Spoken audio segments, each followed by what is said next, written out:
هيا على الصلاة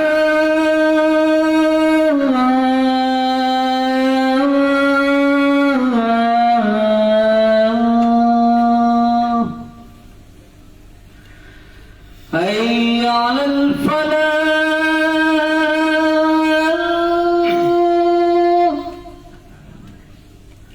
هيا على الفلاح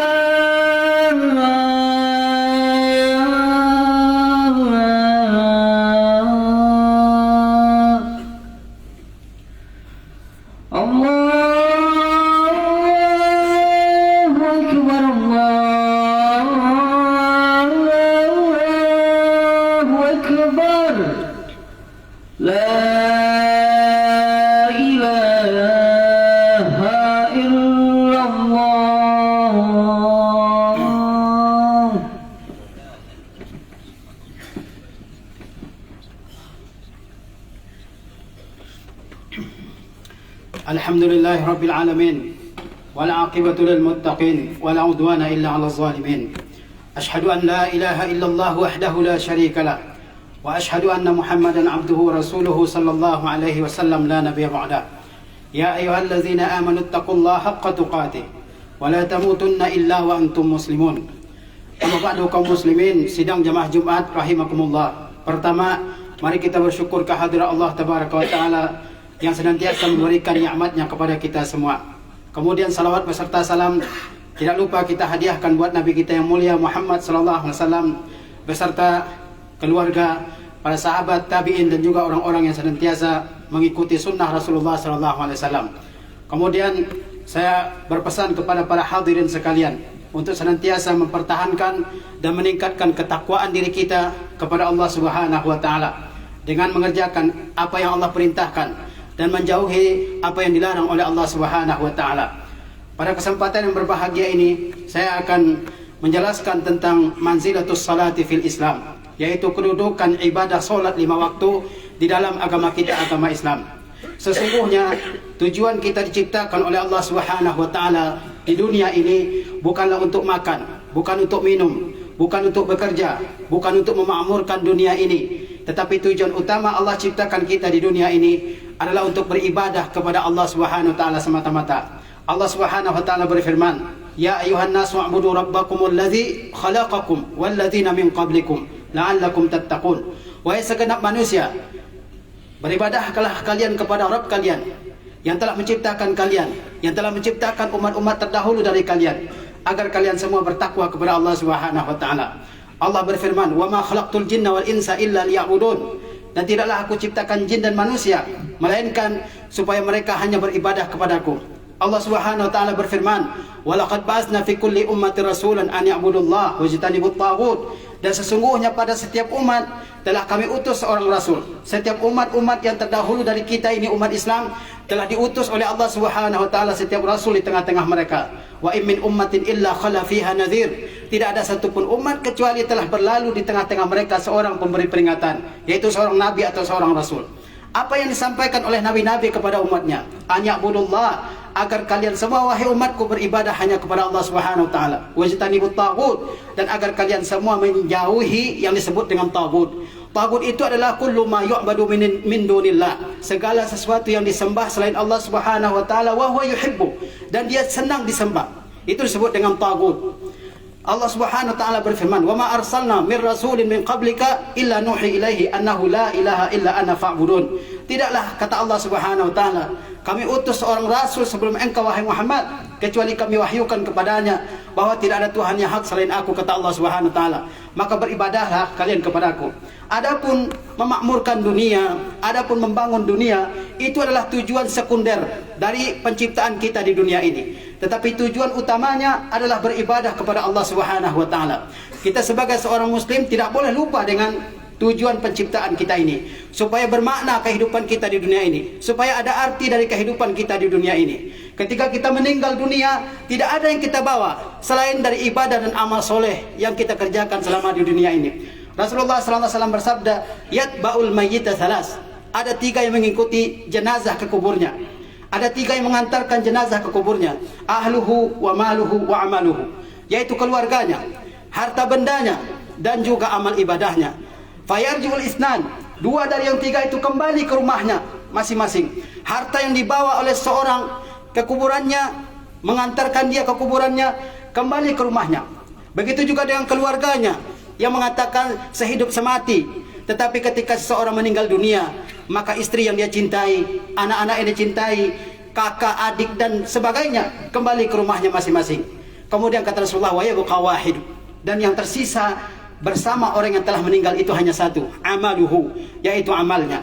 Maka kita semua tidak boleh lupa dengan tujuan kita hidup di atas dunia ini, bukan makan, bukan minum, bukan berketurunan, tapi beribadah sebaik-baiknya kepada Allah Subhanahu wa taala. Dan di antara ibadah yang paling utama adalah mengerjakan salat 5 waktu. Ini adalah kewajiban di dalam agama kita, kewajiban yang paling utama dalam agama kita. Rukun agama kita ada 5. Kata Rasulullah SAW, bunyal Islamu ala khams, Islam dibangun di atas 5 perkara, yaitu syahadati an la ilaha illallah wa anna Muhammadar Rasulullah. Pertama, kesaksian bahwasanya tidak ada Tuhan yang hak selain Allah, dan kesaksian bahwasanya Muhammad itu benar-benar utusan Allah Subhanahu wa taala. Wa iqamis salat, dan yang kedua adalah menegakkan salat. Yang ketiga, wa itaiz zakah, mengeluarkan zakat jika telah cukup haulnya dan nisabnya masing-masing. Dan yang keempat adalah wasaumi Ramadan, berpuasa pada bulan Ramadan. Yang kelima, wa hajjil baiti in istata'a ilaihi sabila, yaitu mengerjakan ibadah haji jika seseorang sanggup membiayai perjalanannya untuk sampai di Baitullahil Haram. Kita perhatikan dalam hadis ini, Rasulullah mengatakan Islam dibangun di atas 5 perkara. Islam diibaratkan oleh Rasulullah SAW seperti sebuah bangunan. Bangunan apapun di dunia ini tidak akan berdiri dengan kokoh kecuali dengan tiang-tiang yang kokoh. Begitu juga dengan agama. Agama seseorang tidak akan tegak kecuali dengan menegakkan pilar-pilarnya, tiang-tiangnya. Dan tiangnya yang paling utama itu adalah 5 rukun Islam. Yang pertama adalah syahadah, kesaksian bahwasanya tidak ada Tuhan yang hak selain Allah Subhanahu wa taala. Kesaksian bahwa Nabi Muhammad SAW benar-benar merupakan utusan dari sisi Allah Subhanahu wa taala. Dan yang kedua adalah wa iqamis salah, menegakkan salat, yaitu dengan memenuhi syarat-syaratnya, rukun-rukunnya, sunnah-sunnahnya, khusyuknya, tawadhu'nya, dan juga memperhatikan apa pembatal-pembatalnya, apa yang mengurangi pahalanya. Sesungguhnya setelah seseorang mengucapkan la ilaha illallah Muhammad Rasulullah, maka dia harus membuktikan kesaksiannya tersebut. Allah Subhanahu wa taala berfirman kepada nabinya yang mulia Musa alaihi salam. Apa kata Allah Subhanahu wa taala? Innani anallah la ilaha illa ana. Sesungguhnya aku, kata Allah, adalah Allah Subhanahu wa taala. Tidak ada Tuhan yang hak selainku. Fa'budni, maka beribadahlah kamu kepadaku. Wa aqimis salata li zikri, dan tegakkanlah oleh kamu wahai Musa alaihissalam, tegakkanlah oleh kamu salat untuk mengingatku.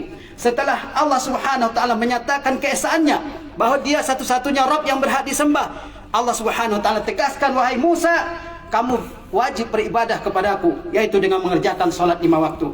Ini adalah bekal kita yang paling utama ketika kita bertemu dengan Allah Subhanahu wa taala. Awwalu ma yuhasabu alaihi al-'abdu yaumal qiyamah min a'malihi shalah. Bahwa yang pertama kali dihisab oleh Allah Subhanahu wa taala dari sekian banyak amal manusia yang dilakukannya. Dia bersedekah, dia zakat, dia naik haji, dia berzikir, dia tilawah Al-Quran, dia berinfak, dia berbakti kepada kedua orang tuanya, dia bersabar atas musibah, dia taat dan patuh kepada Allah Subhanahu wa taala, dan berbagai macam ibadah lain yang dilakukan oleh seseorang dalam kehidupannya. Tetapi yang pertama kali dihisab, diperiksa oleh Allah Subhanahu wa taala pada hari kiamat adalah salatnya. Yang pertama kali akan dihisab dari amal seseorang pada hari kiamat adalah salatnya. Fa in salahat salaha sairu amalihi. Kalau salatnya bagus, maka amal baik akan mengikuti. Dan kalau salatnya buruk, maka amal yang lain juga akan buruk. Maka kita semua wajib untuk memperhatikan salat-salat kita. Apakah kita sudah mengerjakannya dengan khusyuk, dengan tunduk? Apakah kita sudah mengerjakannya sebagaimana yang dicontohkan oleh Rasulullah? Sebab kaum muslimin yang dirahmati oleh Allah Subhanahu wa taala, salat tidak boleh asal salat. Kita harus contoh Rasulullah sallallahu alaihi wasallam. Kata beliau, sallu kama raaitumuni usalli. Salatlah kalian sebagaimana kalian lihat aku salat. Rasulullah perintahkan para sahabat untuk mencontohi salat beliau. Jangan asal salat, tapi salatlah yang berkualitas, yang bermutu. Sesungguhnya salat itu adalah sebaik-baik amal yang kita bawa ke hadapan Allah Subhanahu wa taala. Rasulullah sallallahu alaihi wasallam bersabda, saddidu wa qaribu. Tepatlah kalian beramal seperti yang diperintahkan. Kalau tidak sanggup, maka usahakanlah sedekat-dekatnya dengan apa yang diperintahkan oleh Allah Subhanahu wa taala. Wa'lamu anna khaira a'malikumus salat, dan ketahuilah oleh kalian bahawa sebaik-baik amal seseorang yang dibawanya ke hadapan Allah Subhanahu wa taala adalah salat. Wala yuhafiz 'alal wudu'i illal mu'min. Tidak ada orang yang sanggup menjaga wudunya kecuali seorang mukmin.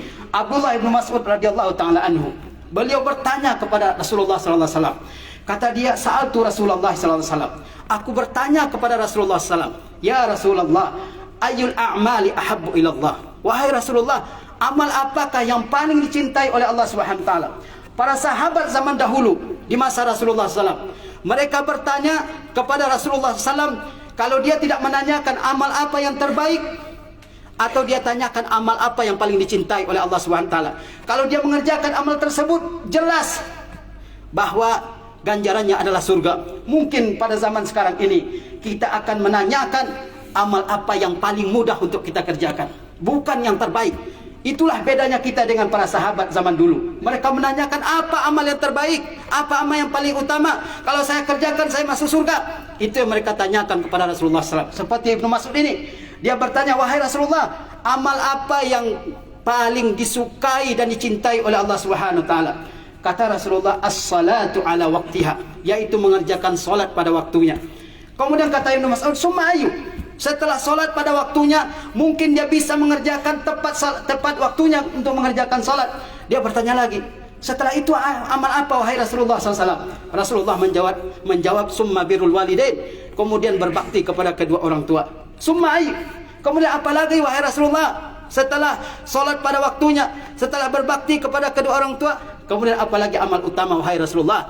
Kata Rasulullah SAW, summal jihadu fi sabilillah, kemudian jihad di jalan Allah Subhanahu wa taala. Maka kita sebagai seorang muslim, perhatikanlah diri kita. Apakah solat kita itu sudah benar-benar? Apakah solat yang kita tunaikan selama ini adalah solat yang benar-benar yang diinginkan oleh Allah Subhanahu wa taala? Dan bagi yang belum solat, ingatlah bahwa umur kita ini tidaklah lama di dunia ini. Rasulullah bersabda, a'maru ummati ma baina 60 wa 70 wa aqallu man yajuzu zalik. Umur umatku antara 60 dan 70 tahun, dan sangat sedikit yang melewati itu. Antara umur 60 sampai 70 tahun sangat sedikit yang melewatinya. Maka berbekallah kita dalam kehidupan kita ini dengan mengerjakan solat. Ingatlah kita bahwa pada hari kiamat semua manusia akan diperintahkan sujud ke hadapan Allah Subhanahu wa taala. Dan siapa yang bisa sujud? Yaitu orang yang menjaga solatnya selama di dunia. Adapun orang yang tidak beribadah kepada Allah Subhanahu wa taala, adapun orang yang tidak solat selama hidupnya, maka dia tidak akan bisa sujud di hadapan Allah Subhanahu wa taala. Allah berfirman, yauma yukshafu an saqi wa yud'auna ila sujudi fala yastati'un. Pada hari kiamat Allah Subhanahu wa taala memerintahkan makhluknya untuk sujud di hadapan Allah Subhanahu wa taala. Tidak ada yang sanggup. Orang-orang yang kufar, yang tarkus salah, yang meninggalkan salat selama di dunia ini, tidak bisa sujud di hadapan Allah Subhanahu wa taala. Apa keadaan mereka pada hari itu? Khasyi'atan absaruhum, mata mereka tertunduk karena malu kepada Allah Subhanahu wa taala. Tarhaquhum dhillah, mereka ditimpa oleh kehinaan seperti seorang penjahat yang kedapatan mencuri, yang kedapatan mengambil harta orang lain di hadapan polisi. Dia begitu hina, tertunduk malu. Wa qad kanu yud'auna ila sujudi wa hum salimun. Dulu ketika di dunia, mereka diperintahkan sujud kepada Allah Subhanahu wa taala. Diperintahkan salat. Disebut dalam ayat ini sujud karena sujud itu adalah a'zamu arkanis salat, adalah rukun salat yang paling utama. Maksudnya dulu di dunia kami perintahkan kalian salat wa hum salimun, sedangkan mereka dalam keadaan sehat. Kita yang hari ini diberikan kesehatan oleh Allah Subhanahu wa taala, diberikan harta oleh Allah Subhanahu wa taala, gunakanlah kesehatan itu untuk beribadah kepada Allah Subhanahu wa taala. Jangan sampai nikmat Allah Subhanahu wa taala itu berlalu begitu saja, tidak kita gunakan beribadah kepada Allah Subhanahu wa taala. Ni'matani maghbunun fihima katsirun minan nas, as-sihhatu wal faragh. Ada dua nikmat banyak sekali manusia yang merugi dalam memanfaatkan kedua nikmat tersebut. Yang pertama kesehatan. Diberikan kesehatan bertahun-tahun, tidak digunakan untuk menjaga solat 5 waktu, tidak digunakan untuk beribadah kepada Allah Subhanahu wa taala. Ketika sakit ingin solat, bagaimana solat ketika sedang sakit? Banyak. Sedangkan ketika sehat saja tidak mengerjakan solat, apalagi ketika sakit. Jangan ditunda-tunda. Dan nikmat yang kedua, banyak manusia tertipu dalamnya adalah waktu kosong. Banyak waktunya kosong tapi tidak digunakan untuk beribadah kepada Allah Subhanahu wa taala. Barakallahu li wa lakum fil Qur'anil azim wa nafa'ani wa iyyakum bima fihi minal ayati wa zikril hakim wa taqabbala minni wa minkum tilawatahu innahu huwas samiul alim.